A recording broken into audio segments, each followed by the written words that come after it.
You've probably heard the term modern band. What is it? What does it mean for music education? That's all on today's PMEA's Take Note podcast.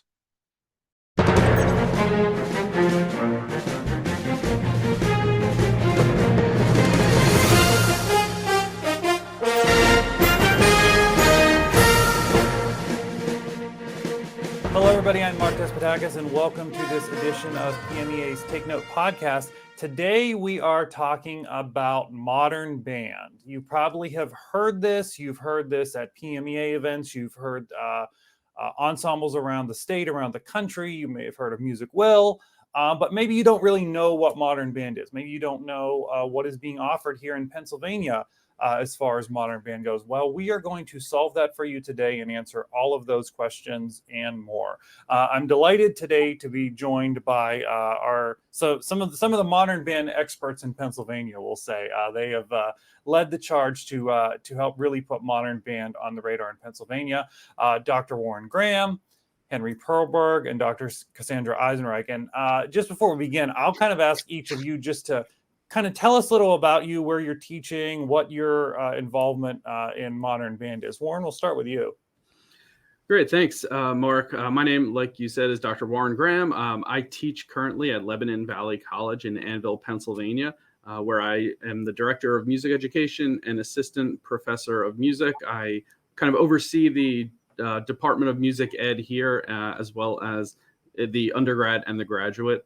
Previous middle school general music teacher doing modern band in New Jersey. Okay, Henry. Hi, thank you, Mark. It's a pleasure to be here today. I am a retired music educator. I taught for 40 years in public school education. 39 of them were in the Wallingford-Swarthmore School District, which is just outside of Philadelphia. I am a past PMEA state president. I served my presidency during 2016 through 2018. And it was during my time as a state president that I became interested in the modern band movement and how we could promote it through Pennsylvania. Okay, Cassandra. Hi, everyone. Super excited to be here. My name is Cassandra Eisenreich. I teach at Slippery Rock University. I'm associate professor of music education and flute there. And I run our summer popular music pedagogy workshops. I'm also implementing modern band as a part of our general music courses and music education for diverse learners. All right, so definitely some wonderful experts coming from kind of different perspectives on modern band. So I really appreciate all of you being here today. So let's just start with level setting. What does the term modern band mean? Well, I'll give you my perspective.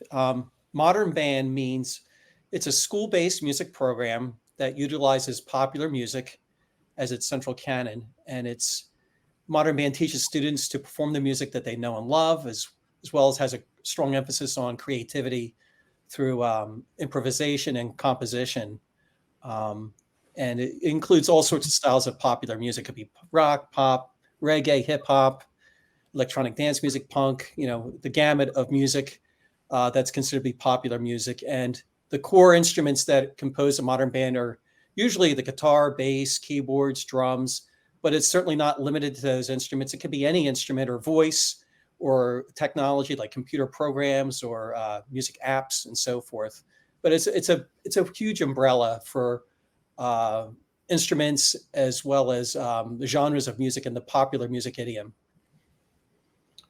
So I'm curious to hear about like the pedagogy behind this. How has this really started to take hold in music programs, in the country, but really also here in Pennsylvania?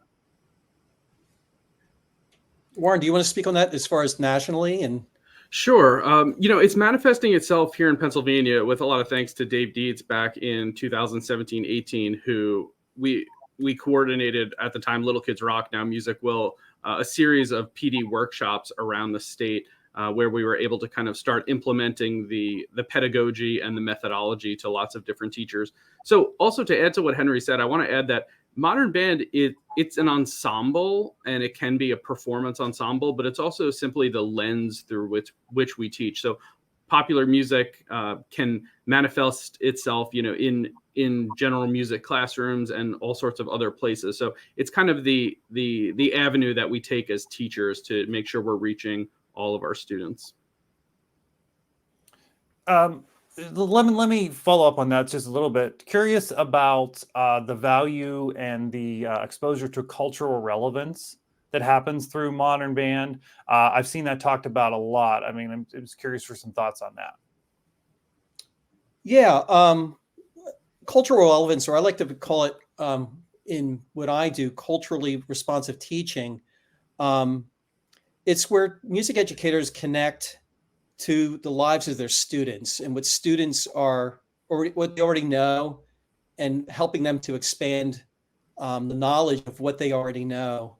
I became very involved with culturally responsive teaching when I read Connie McCoy's book, Culturally Responsive Teaching and Music Education, and she gave a symposium at NAFME's Eastern Division back in Atlantic City in 2017, and she spoke about how we as music educators connect more to our music students. How it would be if students enthusiastically connected to the music and the curriculum that was being presented to them in their classrooms. And it was through that, this introduction to the culturally responsive teaching, as well as modern band as a vehicle to engage more students in music education in schools.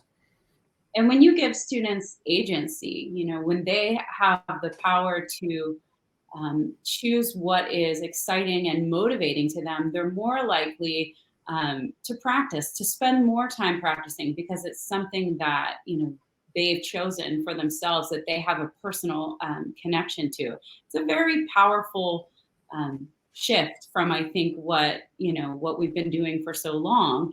And I think that, we introduce certain things because we were taught in certain ways, and we have certain ideas, certain music that we are comfortable with. One thing that I always tell my students when I'm talking about modern band, I say, sometimes we need to get uncomfortable to make our students comfortable, because we're not always familiar, and we can't be expected to know. I mean, if you Google how many different genres exist, it's overwhelming, and there are new things being merged and every day. And so it's impossible for us to really know what our students are interested in unless we take the time to ask them and thoughtfully approach our curriculum, with their answers. So I think, just being aware that we can't always be the comfortable ones, I think sometimes that makes our students uncomfortable. And so if you think about it in the opposite way, sometimes we need to get uncomfortable in order to at least start where they are, and then take them from there into some, new and exciting places.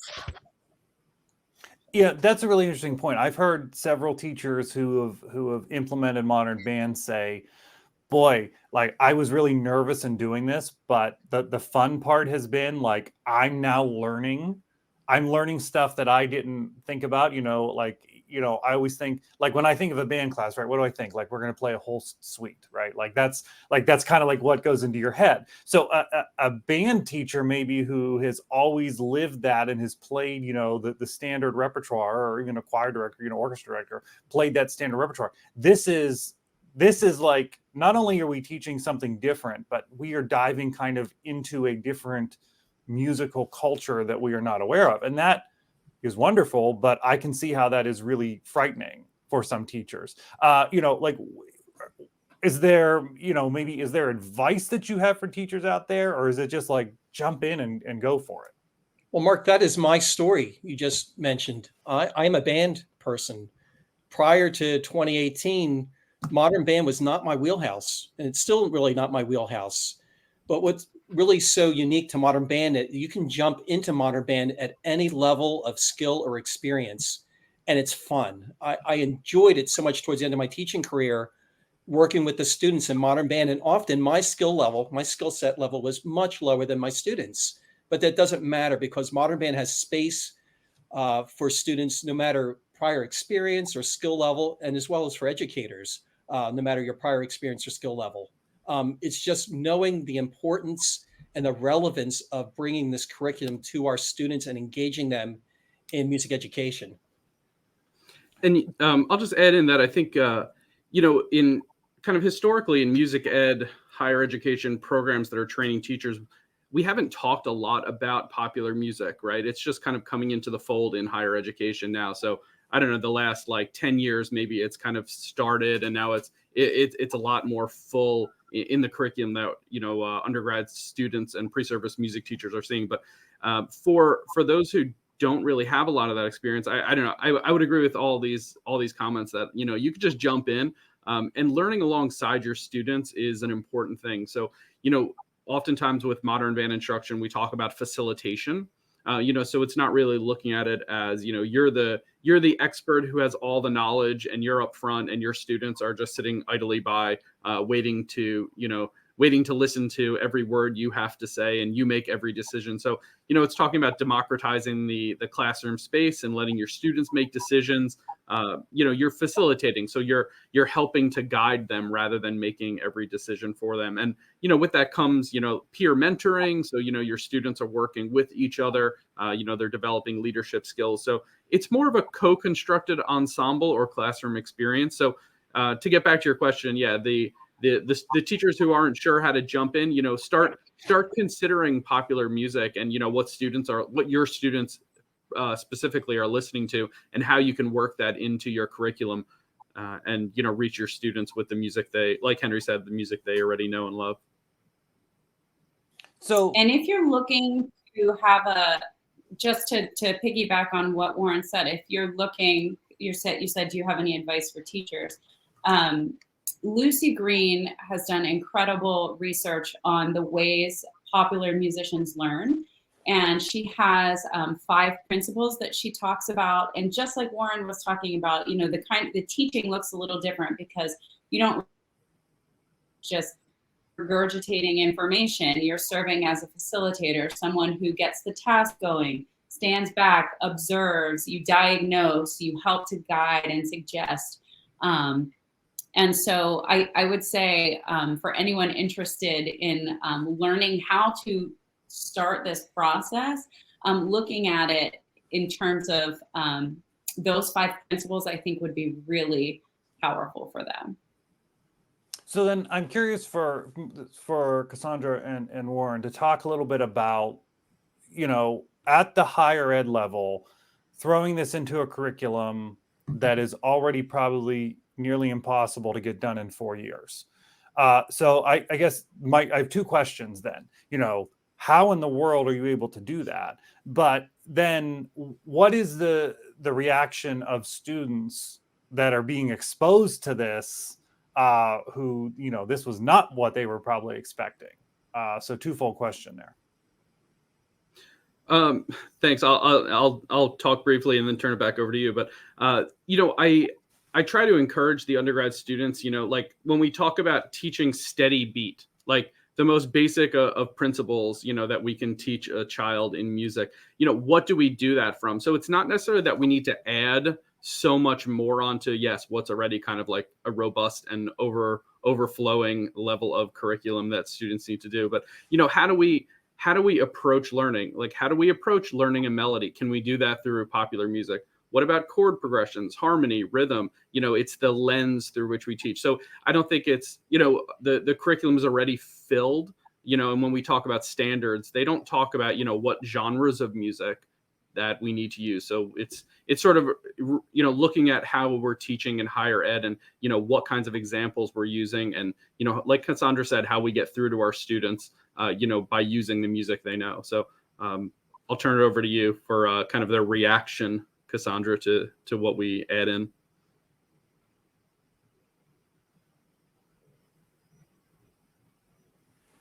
Do we lose you, Cassandra? I'm here. Can you? Okay. Yeah. So are you curious then, like what's the reaction of students when, to being exposed to all this modern band stuff at the higher ed level?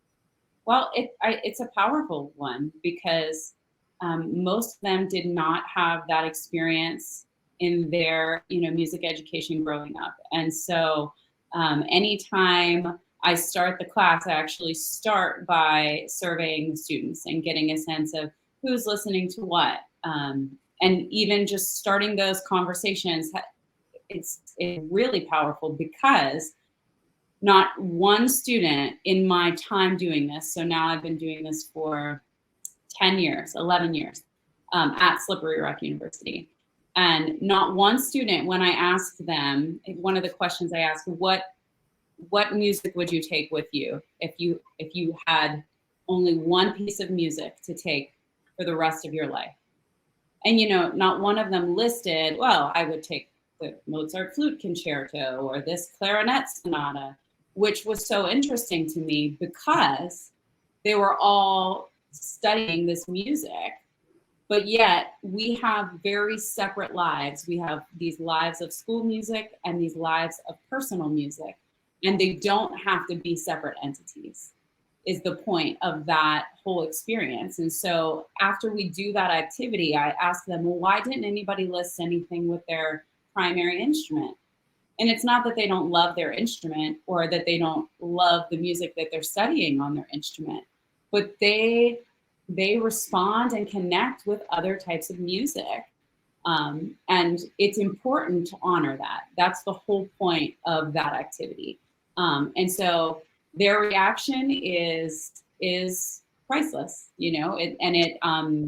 that reaction in and of itself is powerful enough for us to continue that conversation and to talk about why it's important in the curriculum.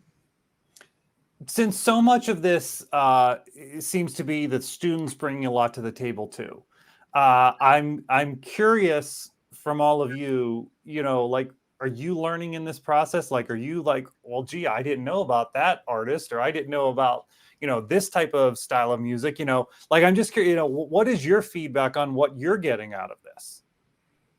It absolutely, Mark. have learned so much from my students in this process. Having students share the music that they listen and love to talk about and study, we would bring that into the music classroom and let them have some decision making in the music that we were studying in the music class.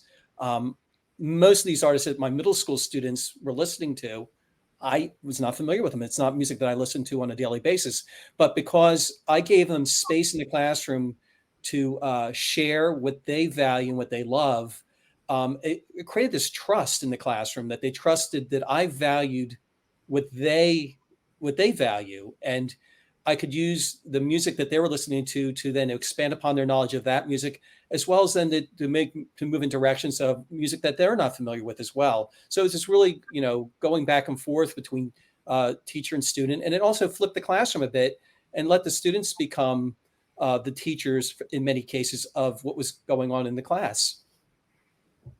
Yeah, and I'd agree. I got to work with some students from District 7, modern band students, and a lot of the songs they picked for an honors performance, I didn't know.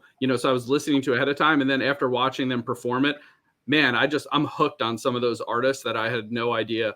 And so even in the higher ed level too, I talk to students about what they're listening to, and there's so much out there, that's being produced right now in popular music. So it's hard to keep up. So really asking your students and kind of tapping into that is great. And you really get a feel for what's new and what's up and coming out there. And don't be fooled. There's a lot of great stuff out there. Don't think that, just what's in the top, the top 10, the top 20 on the Billboard, charts is all that's out there. So there's some really quality stuff that's happening in popular music now that I know I wasn't really aware of. And also the joy of creating, and how, we have this past PMEA conference, we heard some incredible young bands with original music. One of the groups had all original music.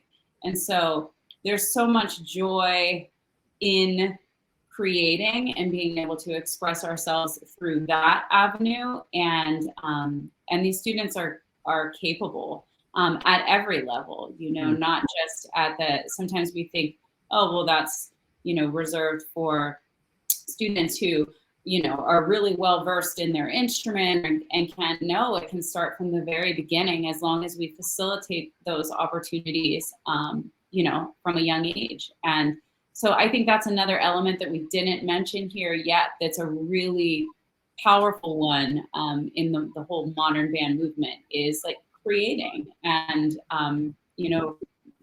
original work. Yeah, and So- whether it's improv, No, go whether ahead. it's it's improvisation or songwriting, it's creating a lot. So whereas a lot of other pedagogies are a little more, especially in the secondary level, a little more focused on just recreating the kind of masterworks of other composers.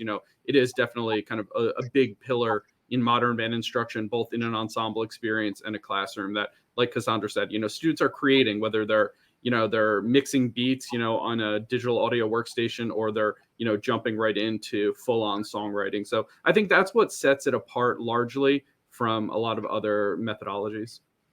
And in addition to what Warren just said, in a modern band ensemble, you can scaffold the music that students are performing together as a group. So you can have students with a lot of prior experience and skill in the same group with students who have very little or no skill, and they're still producing and composing music that, that it's things that they're very proud of.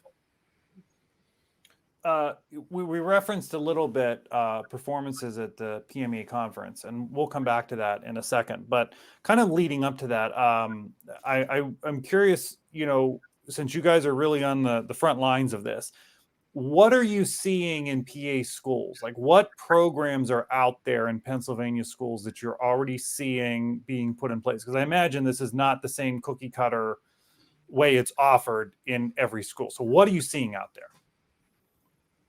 We're seeing a really diverse programming of modern band.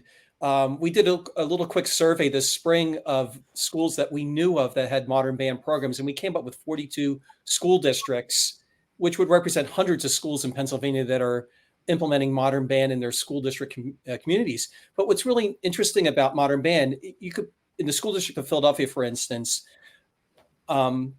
very different type of community than perhaps the suburbs of Philadelphia or some of the more rural school districts in Pennsylvania. The focus with modern band is on the culture and capitalizing on the cultural capital of the students in that community. So there may be more of a focus on hip hop and rap and music styles that are more closely connected to the community of Philadelphia than maybe those of us students in a more rural area of Pennsylvania, where maybe it's more just rock music that the students are listening to. So there's a great flexibility depending on the communities that these students live and reside in. No, go ahead. I was just going to say, I found that, when moving to Slippery Rock for this job, Pittsburgh there were so many schools in the Pittsburgh public schools that were implementing popular music. So sometimes we think modern band, and maybe we think specifically Music Will. I think people have actually been doing this kind of work for a long, long time. And I think it's important for us to, understand that this is not necessarily new. But the great thing about what is happening is that more and more people are understanding the importance of it and implementing it at many levels. And so, I think the best thing that we can do is to continue to find the programs that are implementing modern band and popular music, and continue to find ways to support them and help them thrive and grow, because we are seeing it at every level. That's the other really beautiful thing about this. You can consider a ukulele ensemble as a modern band ensemble, or modern band can look like, a group of students recreating a Beatles tune on all traditional instruments. Or maybe they're recreating that Beatles tune with Orff instruments and boom whackers and classroom instruments. So it can look so different and so vibrant in so many different ways. Tell us about some of the work that PMEA and the Pennsylvania Department of Education has done to really support professional development and then performance opportunities for students. Let me jump in really quick on this one. And I would be very remiss if I did not give credit to Dave Dietz, our Pennsylvania Department of Education arts advisor. He laid the foundation for this in Pennsylvania, for scaling up modern band in Pennsylvania. He saw the legitimacy of the curriculum and the pedagogy.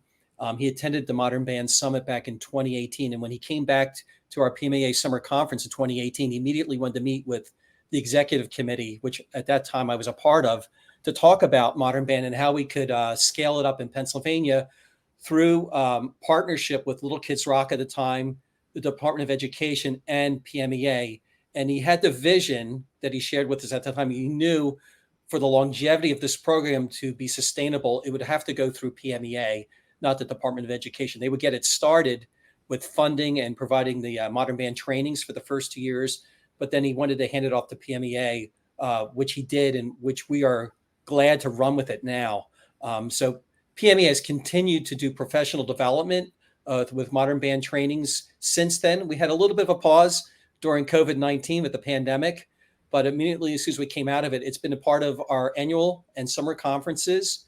We have 12 modern band officially PMEA trainers that go into our different districts as well as school districts to do trainings as requested.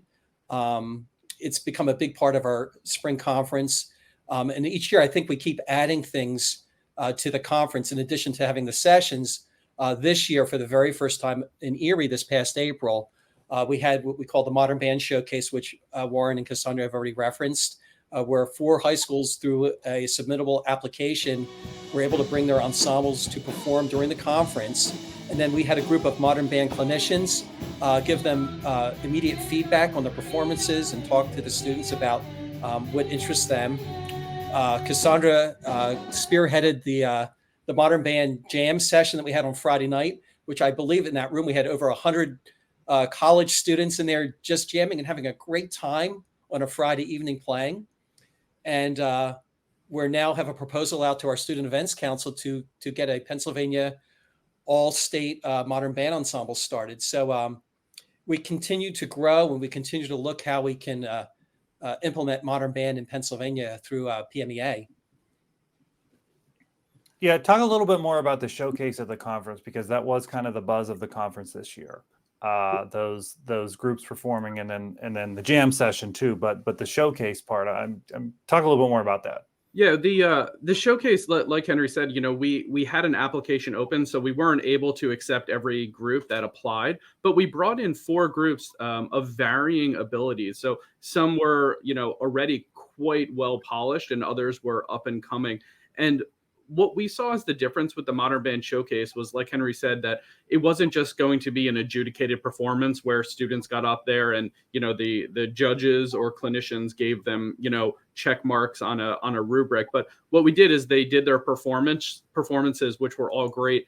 And then we were able to kind of sit and circle up and give feedback and talk about, what they were doing and ways to improve. So we felt like it was more like a master class, where students were able to really benefit from the experience rather than it just be kind of a one-way street. So we thought it went really well, especially for the first time doing it. The 4 groups that came out, they did a great job. They performed well. And I think the biggest thing is that what we're doing through PMEA now is that we're building legitimacy for the approach, right? So students and other teachers, educators in Pennsylvania are seeing, what modern band can do and what the product of it can be, not only musically, but socially, and what it's doing for all the other students that maybe have not found a home yet in band, choir, orchestra, jazz band, those types of programs. So it was a great chance to reach students and kind of uplift them and provide a stage for some students who might not have ever gotten that chance at a PMEA conference. Yeah, and then to tag on to that, Warren, although the students were performing in a conference room at the convention, there was an air of authenticity to this performance. Because if you go to a popular music show, typically you're going to go to a venue and you're going to see several bands perform, and each band has its own vibe and style of music they're performing. And that the showcase kind of provided that authenticity in that performance setting for those students, where each group had its own signature to what they were doing. So it's a program that we hope to continue in PMEA. I think it's different, and I think it's vital to this, particularly to this type of music. And then we had, a wonderful, what I call the 4-chord frenzy. And that was amazing because we had a ton of college students, a bunch of, current teachers who just wanted to come and hang and make music with us, and those high school students who were a part of the showcase. We're in and switching instruments. And that's one of the beautiful things about modern band. We had students jumping on guitars, and then those same students would jump back and play keys, and then they would hop on the drum set, and it just was a safe space to just make music and have a great time, which I think it is important. We're at a music conference. We should have opportunities to make music together and enjoy each other's company. And so I'm hoping that we will be able to continue doing that for years to come, and hopefully have too many people where we'll just have to bust into the hallways. Hey, we were almost there. You're right. I think we were above capacity in that room. But Yeah. Cassandra, and I'll let you kind of answer, but you said a 4-chord frenzy. What do you mean by that? Yeah, and so one of the things that was important to me when I reached out to Warren and said, hey, we should do this, was that everybody feel included in some way. Sometimes I've been to jam sessions where, people are starting to do all these really fun power chords and things that I'm not quite able to do on guitar, but I can still kind of play, and I wanted everybody to feel included. So I wanted to make sure I had a big list of tunes that we could do, that I had surveyed people, what are you interested in singing, playing, that sort of thing. And I made sure that all of those tunes were 4 chords. And then I put them up on the screen, and then students could choose, well, anyone who was at the jam session could choose, which tune they wanted to do. That way, everybody felt included and like they were capable regardless of their level. And then I provided what I have is, I call it a 4-chord frenzy chart. And so it has all of your 4 chords for all of the modern band instruments, but it also has, if you've been to any modern band trainings, it also has our easy 1-finger chords for guitar, where we know guitar can be a little tricky. Sometimes with some of the chords, I had all the 1-chord options. So if you had 0 experience, you could look at my little cheat sheet and be able to make music along with us. So that's what I mean by the 4-chord frenzy. So to wrap up, I kind of like each of you to maybe tell us what your hopes or your predictions, aspirations are for what the modern band movement will be. You've been doing this for a while in different ways, but I'm just curious for each of you to kind of provide all right, what's next? Where can this go? I'll start, I guess. For the future, I see us to continue, first of all, the professional development and the student performance opportunities that we've already started with Modern Band. We just put forth a proposal to the Student Events Council, as I mentioned earlier, to have an all-state modern band program in Pennsylvania. But I also would like to see, PMEA also eventually have a content representative in the governance structure with Modern Band, have someone on a council as with our other content reps. It needs to be up on that same field, the playing field, as the other aspects of music education that we already have in place with PMEA. I hope that our PMEA trainers and other PMEA experts in Pennsylvania have the opportunity to help with supporting with developing curriculum in school districts. And lastly, I hope that by doing this, that we can continue to grow PMEA membership through the state. Historically and typically, we have low PMEA membership in like Pittsburgh and Philadelphia and other city schools. And I think through Modern Band and the diversity and the inclusive aspect of Modern Band, I'm hoping that we'll be able to draw in music educators from those parts of our state that often have felt that PMA really didn't have things for them, but now does. And it also, lastly, to encourage students in school to become music educators. We're looking at continue to grow the music education workforce, and particularly have it become a more diverse looking music educator workforce. And I think, again, through Modern Band and how all it offers, I think it'll provide opportunities to do that.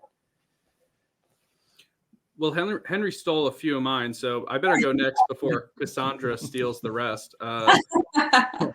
But just to see, I think my overall hope and of the aspirations for Modern Band is just that, like Henry said, it would be seen as a peer, in approaches to other more established ensembles like choir, jazz band, orchestra, concert band, a cappella groups, that Modern Band would continue to be seen as a justifiable approach, and not kind of othered as it may have been in the past. So I think all the things that PMEA is doing to reach teachers and students, that future aspirations, that it's just continually integrated and kind of seen, like I said, as just another stream of music education. All right, Cassandra, you get the last word. They stole all of my answers, but I will say I'm looking forward to seeing Modern Band grow, especially at the collegiate level. I'm excited to hopefully in the future see it as an important integrated part of every curriculum, so that if students didn't have it growing up through their music program, that they will definitely, in fact, have it if they're pursuing music education, or just as an option, as an ensemble option at whatever university, if they so choose to attend, at a university, that they would have the opportunity to make music in a way that is most meaningful to them, whether that's through the marching band or through, a commercial or popular music ensemble. And yeah, I'm thrilled to be a part of this group, and happy, Mark, that you have acknowledged the importance of Modern Band and chose to have us here on this podcast. It's really meaningful to all of us, and I think it's definitely a step forward. So thank you for your work in showcasing this and having us on. Well, thank you all for being here. And what I really appreciate from what I've learned from all of you today is how student-centered everything you're doing is, and not only in implementing it, but just the way that you talk about the value of it and how you want others to implement it. So, Cassandra, Henry, Warren, thank you all for the work you're doing. And we know there's more work ahead. And I'm sure you're welcome to people reaching out to you with questions for assistance in implementing it. So thanks for taking some time to talk about this today. We really appreciate it. Thank you, Mark. Thanks, Mark. Thank you. And thank you all for joining us on this edition of PMEA's Take Note Podcast. We want to thank our sponsor, the Grove City College Department of Music. We will see you next time.